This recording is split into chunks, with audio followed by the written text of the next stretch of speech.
Hey, Ryan. Thanks for taking the time. I appreciate it. Sure. No problem. It's really exciting for us to have you coming. Definitely. Oh, I'm excited to come. I know it looks like you were born in Ashton, Idaho. Is that right? That's where I am right now. As a matter of fact, I'm visiting my family. But yeah, I grew up here, and I was born in Idaho. Yeah. So that's got about a population of just over 1,100 folks. I was wondering if you got your small town values by growing up in a small town like that. We've got a couple small towns out here too. Yeah. Well, how big is Safford itself? It's not too big. Safford itself, we got about 10,000, but then Thatcher's got 5, and then Pena's got about 2,500. Oh, okay. Yeah. I always appreciated being able to grow up in a small town. I felt like I gained a lot from it, and I love coming back. It's always a great place to come back to. I'm here right now, so it's a big contrast from New York City. but yeah. Nice. Hey, I see that you attended BYU Idaho and got a degree in journalism and public relations, and went ahead to BYU and got a degree in public relations as well. Did you see the writing on the wall regarding journalism and decide to instead pursue the more lucrative career of being a stand-up comic? Yeah, something like that. I did kind of have a change of mind. I got a lot of experience in journalism, even in high school and through college, and I saw that it wasn't. I switched over to PR because I thought it would be more stable. I loved studying about it, or studying it rather, and then you never know where you're going to end up. I just now I'm doing this, which isn't necessarily the most stable of careers, but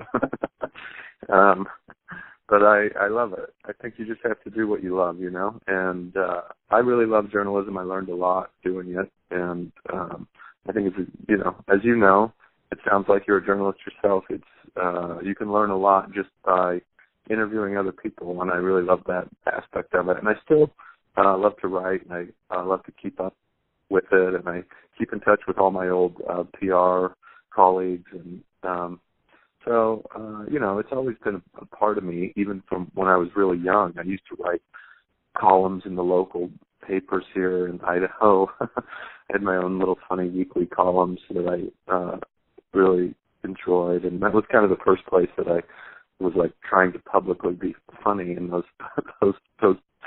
things. So I always enjoyed writing and interviewing and publishing, and so but I started to get more and more into performing, and I don't know, I took a little leap and thought I would try it for a while after I was out of college, and had been working in public relations for about a year or so, and just kind of kept doing it. So nice. So how did you make that leap? What was your first? Did you do some open mic nights or?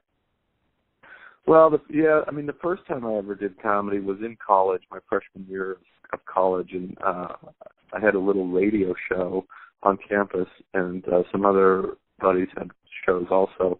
We were all interested in comedy, so we decided to do some shows, and we just did some stand-up shows that we broadcast over the air on our little tiny radio station, and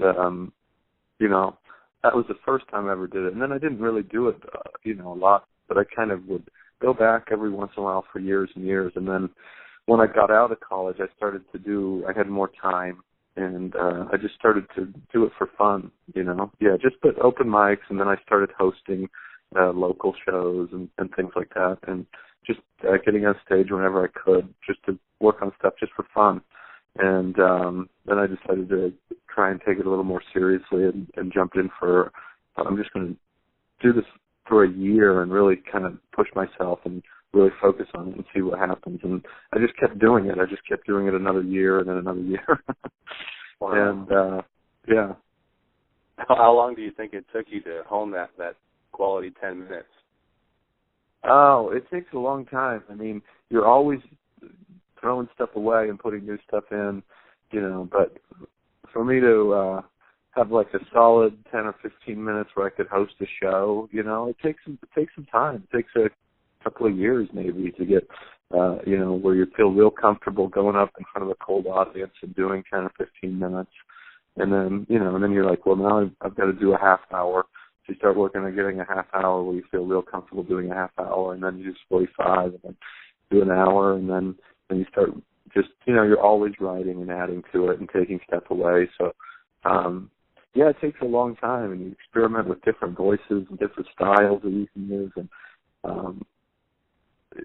but it can take years and years to, that's one thing that's very interesting about it, is you're always working on it and always challenging yourself with something new, and you always have to come up with new material. So it's kind of like a never-ending process, really. You're never finished,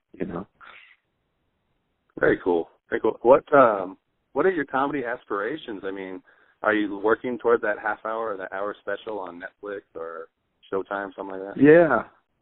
I would really love to do an hour special. That's kind of a thing I've been looking at the last year or two, and just looking for the right opportunity and the right people who, really want to get on board and help me produce it and get it in the right places for me and my audience. So that's something that I'm really excited about and been working towards for a while. I'm doing a little more acting and experimenting more in that world, and trying to pitch some of my ideas that I think would be interesting on TV, and doing a little more of that as well. And but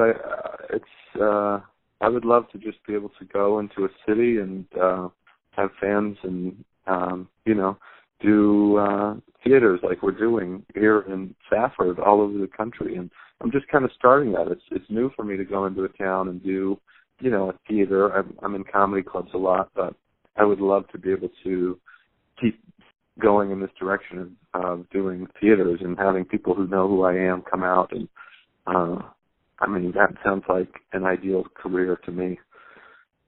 Well, it definitely sounds like you've come a long way from being the deli clerk in Mormons and Mobsters, for sure. Yeah, that was a long time ago. I was listening. I was listening to one of your bits on it was either Conan or something else, late night show, and I closed my eyes for a little bit, and I swear I could hear. It was almost like I was listening to maybe a young Jerry Seinfeld. You ever get that comparison with your observation humor? Yeah, people tell me that often. Yeah, I hear that a lot.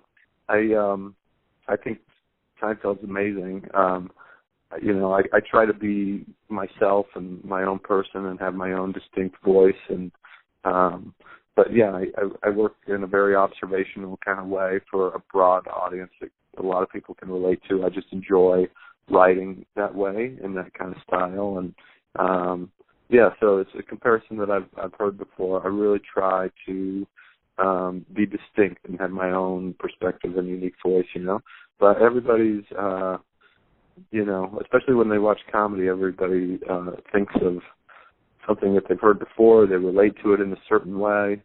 So it's a funny thing because everybody laughs based on their own personal experience, so you never know what people are going to think or come away from. But I hear that often. Yeah.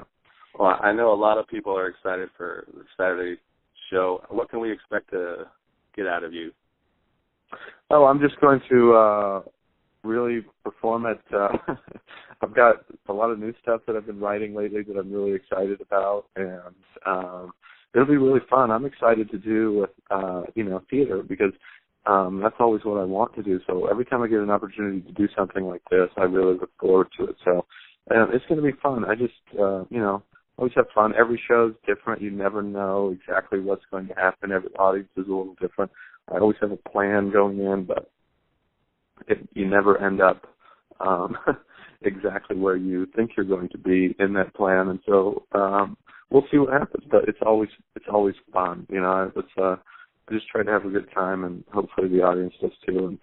And I'm looking forward to it. Ryan, thank you so much for taking the time to call with us today.